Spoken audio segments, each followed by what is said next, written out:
ഞാൻ വായ്പൂരിൽ നിന്ന് വരുന്നു. കഴിഞ്ഞ ആഴ്ചയിലെ 2 ദിവസം എനിക്ക് വളരെ ബുദ്ധിമുട്ടായിരുന്നു. ഗ്യാസ് ട്രബിൾ ഉണ്ടായിട്ട് രാത്രിയിൽ വളരെ കൂടുതലായിരുന്നു. പിറ്റേ ദിവസം ഞാൻ ഇവിടെ വെള്ളിയാഴ്ച ഇവിടെ വരേണ്ട ദിവസമായിരുന്നു. എന്നാൽ എനിക്ക് വരാൻ സാധിക്കില്ല. അപ്പോൾ 10 മണിയായപ്പോൾ ഞാൻ അച്ഛനെ വിളിച്ച് എനിക്ക് വേണ്ടി പ്രാർത്ഥിക്കണമെന്ന് പറഞ്ഞു. അച്ഛൻ എനിക്ക് വേണ്ടി പ്രാർത്ഥിച്ചു. 10 മിനിറ്റ് കഴിഞ്ഞപ്പോൾ എൻ്റെ തലയ്ക്കൊക്കെ വെളിവായി.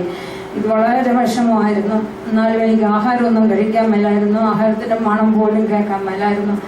അപ്പോൾ ഇവിടെ വന്ന് സാക്ഷ്യം പറഞ്ഞേക്കാം എന്ന് പറഞ്ഞതിന് ഫലമായി പിറ്റേ ദിവസം തൊട്ട് സ്വല്പം ആഹാരമൊക്കെ കഴിക്കാൻ തുടങ്ങി. അങ്ങനെ എൻ്റെ അസുഖം പൂർണ്ണമായി ഈശോ സുഖപ്പെടുത്തി.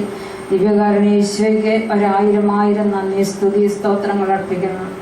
ദൈവത്തെ നമുക്ക് മഹത്വപ്പെടുത്താൻ വെള്ളിയാഴ്ച കൗൺസിലിംഗ് ഒന്നും നടത്തേണ്ടതായിരുന്നു. എന്നാൽ അന്നേരമാണ് 10 മണിക്ക് വിളിച്ച് പറയുന്നത് എനിക്ക് തീർത്ത നിവൃത്തിയില്ല.